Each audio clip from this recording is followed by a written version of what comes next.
Indira's recipe. இன்னைக்கு எனக்கும் என் டாடிக்கும் பிடிச்ச கக்கா இறைச்சி தோரன் செய்ய போறோம். அங்க எப்படி பண்றதுன்னு பார்க்கலாம். கக்கா இறைச்சி பண்ணதுக்கு நான் 1 கிலோ கக்கா இறைச்சி எடுத்துருக்கேன். அதை நீட்டாக க்ளீன் பண்ணி இந்த இடத்தையெல்லாம் எடுத்து நீட்டாக க்ளீன் பண்ணி வச்சுருக்கேன். இதில் தான் அதுக்கு வேஸ்ட் எல்லாம் இருக்கும். இதை எடுத்து நீட்டாக க்ளீன் பண்ணி வச்சுருக்கேன். இது ஒரு நல்ல டேஸ்டியான ஃபுட்டு. இது ஹை ரிச் கால்சியமும் ஹை ரிச் ப்ரோட்டீனும் இதில் இருக்குது. இது எங்கள் வீட்டில் எல்லாருக்கும் பிடிச்ச ஃபுட்டு. நான் இதை கேரளா ஸ்டைலில் ப்ரிப்பேர் பண்ண போகிறேன். இது கேரளாவில் தான் நிறைய கிடைக்கும். இது காயலில் கிடைக்க ஃபுட்டு. இதை நம்ம முதல்ல வேக வைக்க போகிறோம். தண்ணி ஒன்றும் ஊற்றாத கொஞ்சம் மஞ்சப்பொடி போட்டு வேக வைக்க போகிறோம். இதில் ஒரு 1/2 டேபிள் ஸ்பூன் மஞ்சப்பொடி போட போகிறேன்.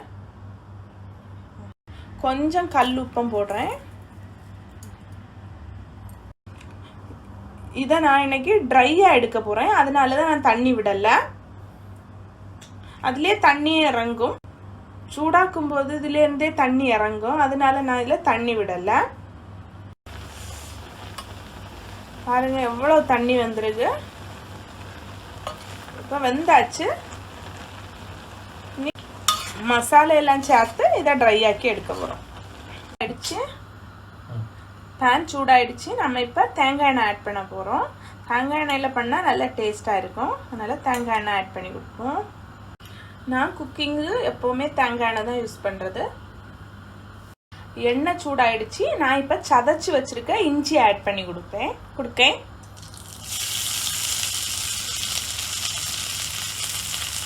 அதுக்கு கூடயே சதைச்சி வச்சுருக்க வெள்ளைப்பூண்டு அதையும் ஆட் பண்ணி கொடுப்போம்.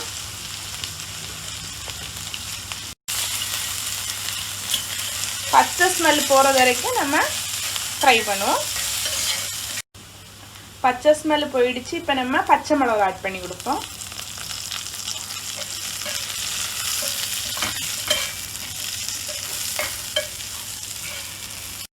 இப்போ 2 பெரிய உள்ளியை சாப் பண்ணி வச்சுருக்கேன். சின்னதாக சாப் பண்ணி வச்சுருக்கேன். அதை ஆட் பண்ணி கொடுப்பேன்.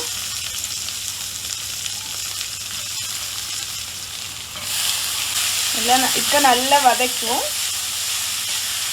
எல்லாத்தையும் மிக்ஸ் பண்ணி நல்லா வதங்கட்டும். இதில் கொஞ்சம் கல்லுப்பு ஆட் பண்ணி கொடுப்போம்.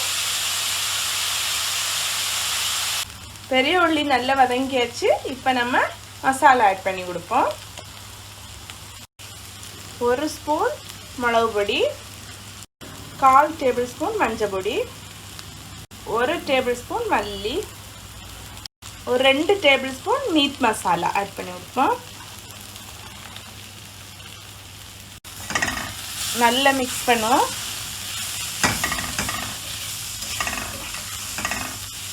இப்போ வேக வச்சிருக்க கக்காவை ஆட் பண்ணி கொடுப்போம்.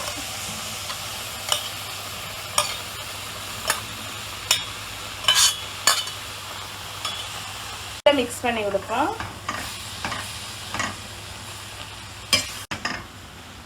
இப்போ நல்லா ட்ரை பண்ணி எடுக்க போகிறோம். நம்ம நல்லா ட்ரை ஆயிடுச்சு. நான் இப்போ பெப்பர் ஆட் பண்ணி கொடுக்க போகிறேன். எரிப்புக்கு ஏற்றவாறு நம்ம பெப்பர் ஆட் பண்ணி கொடுப்போம். எரிப்பாக இருந்தால் தான் நல்லா இருக்கும். கூட கொஞ்சம் கரம் மசாலா ஆட் பண்ணி கொடுப்போம். அப்போ தான் நல்ல ஸ்மெல்லாக இருக்கும். லாஸ்ட்டாக நம்ம கருவேப்பிலை போட்டு இறக்க போகிறோம். பாருங்க நல்லா வெந்துடுச்சு. நல்ல டேஸ்ட்டாக இருக்குது. சாரமான கக்கா இறைச்சி தோரன் ரெடி ஆயிடுச்சு. நம்ம இனி இப்போ டேஸ்ட் பண்ண போகிறோம்.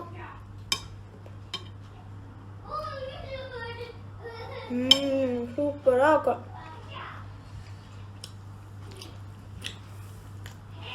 சூப்பராகட்டும் இருந்துச்சு. ஸ்பைசியாகட்டும் இருந்துச்சு. நீங்கள் இதை கண்டிப்பாக வீட்டில் ட்ரை பண்ணி பார்க்கணும். உங்களுக்கு ரொம்ப பிடிக்கும். இந்த ரெசிபி உங்களுக்கு பிடிச்சிருந்ததுன்னா சப்ஸ்கிரைப் பண்ணுங்கள், லைக் பண்ணுங்கள், காமெண்ட் பண்ணுங்கள்.